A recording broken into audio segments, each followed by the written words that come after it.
Okay naman na i-reward natin yung sarili natin, pero kung wala pa talaga tayong ipon at lalo na kung baon sa utang, importante may disiplina tayong ma-build. Kasi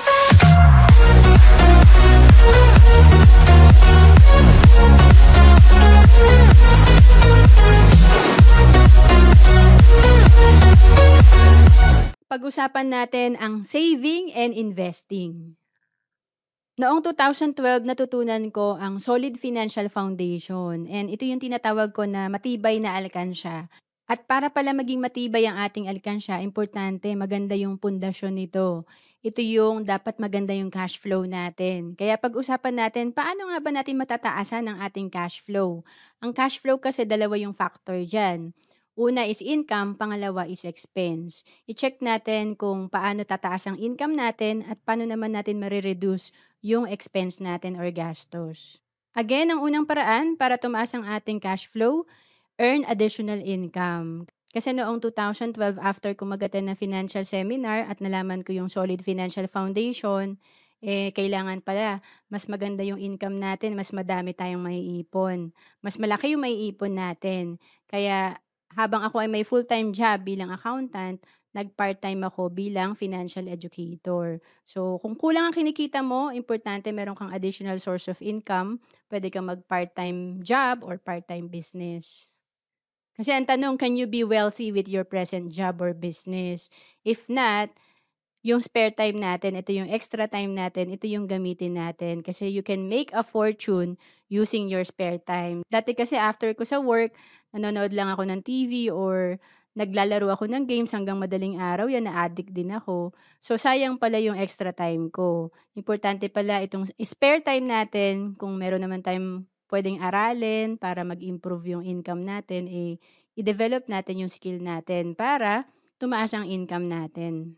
Kasi how many sources of income do you have? Baka isa lang. Kasi how many people rely in that income? Pwedeng isa lang yung source of income natin pero ang daming umaasa sa atin. Kagaya ng mga kagaya ko na nasa sandwich generation. Ito yung habang ikaw ay may sariling pamilya, pinapaaral mo yung anak mo, meron ding parents na kailangan suportahan. So, do you love them? Of course, we love them. What do you do in your spare time? Kasi you can make money during your spare time or spend money. Kasi dati, nung hindi ko pa alam about financial literacy, talagang pumupunta lang ako sa mall o kaya talagang sinasayang ko lang yung oras ko. And kung okay naman yung income mo na, meron ka ng other source of income, balewala ito kung marami kang racket pero marami ka ding gastos. So, dapat isabay natin, reduce expense. Ibig sabihin para maging maganda yung cash flow natin, i-check natin yung mga expenses natin. Baka may mga maliliit tayong ginagastos na pag naipon pala, pwedeng maging milyon, kagaya ng soft drinks or 1,500 per month yung pwede pala nating matipid. In a year, 18,000 din yan. At kung ito ay naipon natin at na-invest, nasa 1.5 million din pala. Soft drinks pa lang yan. Paano pa yung mga iba na pwede pa nating tipirin like bisyo, di ba? Like cigarettes, beer. O kaya yung lagi tayong kumakain sa labas. Again, may dalawang paraan sa pag-increase ng cash flow. Increase your income or reduce your expenses.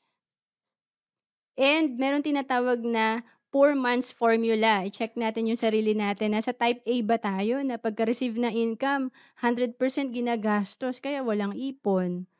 Or worst, yung type B na pagka-receive ng income, ang laki ng expense kaya nagkakautang pa. Maganda, mapunta tayo sa abundance formula. Pagka-receive ng income, 10% ito yung tithes natin sa church, donation sa church kung saan tayo nag-grow spiritually, and 20% ito yung dapat na pupunta sa savings natin at investment. And then yung natitirang 70% ito yung pagkakasyahin natin sa ating expenses.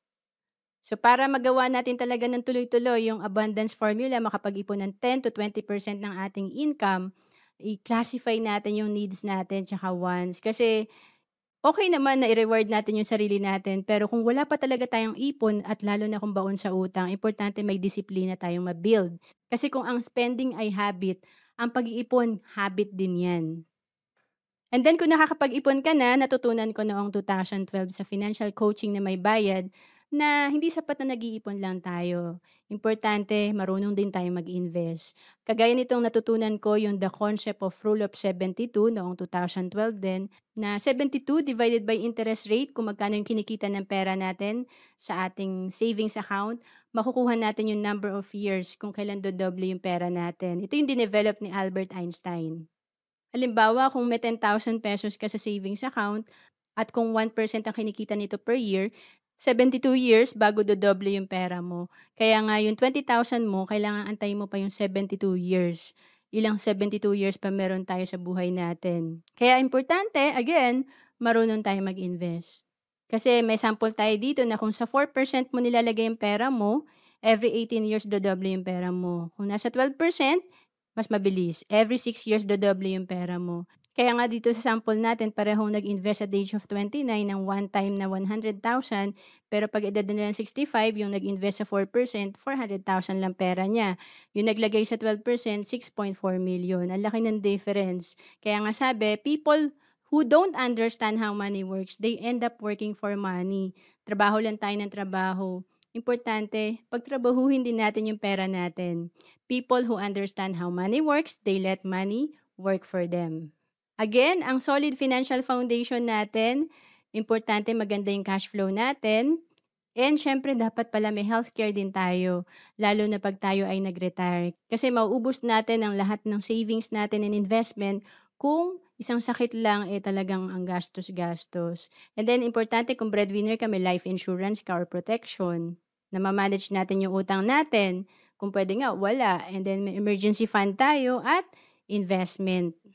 And noong 2012, dito ako nagsimula sa Kaiser 3-in-1 investment. Kasi kung makikita mo sa Solid Financial Foundation, dito sa Kaiser, 3 na agad ang meron ka. Investment, healthcare, at life insurance. Ang Kaiser ay 7 years to pay, 20 years maturity. And dahil nga maganda ang Kaiser, noong 2023, kumuha uli ako ng pangalawa kong Kaiser Savings Program para pandagdag sa aking retirement at kung kailangan ko naman ng healthcare, magagamit ko din siya as healthcare. Nitong January 15, 2025, nag-claim na rin yung husband ko ng unang Kaiser Savings Program niya kasi nag-mature na to noong November 2024. And tagdalawang Kaiser na kami ng husband ko. Maganda lang kasi yung sa kanya, mas maaga siya nag-start kaya na-claim na rin niya yung maturity value. Noong 2020 naman, nag-claim din kami ng death claim dahil namatay yung brother ko noong August 2019. So after namin mag-submit ng requirements, 30 days yan na process, and then nag-claim kami sa Makati Head Office. At kung magka-claim tayo, maturity man yan or death claim, pwede tayong mag-claim sa Makati Head Office or ipa-deposit natin yung cheque sa bank account na meron tayo. Maganda ang Kaiser, ang tanong, magkano naman yan?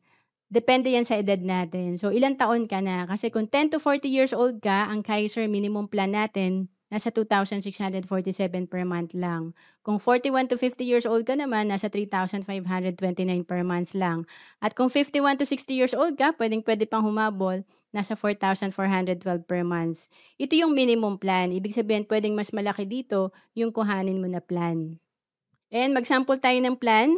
Yung minimum plan na plan K 45,000 or plan K 45 na 2,647 per month, nasa 524,000 ang maturity value. Ito yung projection after 20 years. And kung K100 naman, dahil mas mataas, 5,882 per month, mas malaki din yung projection sa maturity. Nasa 1.1 million after 20 years. Again, ang Kaiser, 7 years to pay lang and 20 years maturity. Ibig sabihin, 7 years ka lang magbabayad and then 20 years yan ang maturity. Pwede kang mag-claim after 20 years. At kung hindi mo pa kunin ang fund mo after 20 years, patuloy pa rin mag-grow ang investment mo at may healthcare ka pa rin.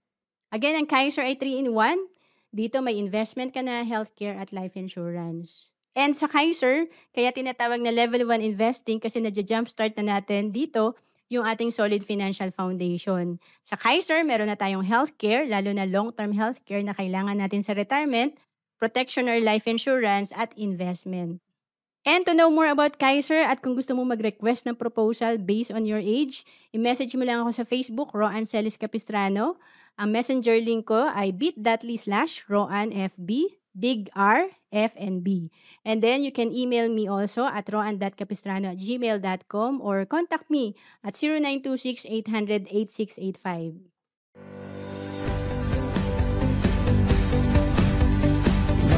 Bawat Pilipino dapat maging handa sa mga oras na hindi natin inaasahan. Gaya ng biglaang pagkakasakit, dapat may pondo tayo na magagamit.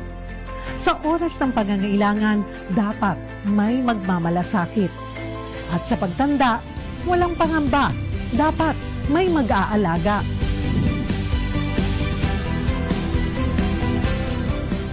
Ganyan mag-alaga ang Kaiser. Yan ang dapat. Ako po si Cheryl Cosim, Alagang Kaiser. Alaga ka, kapatid.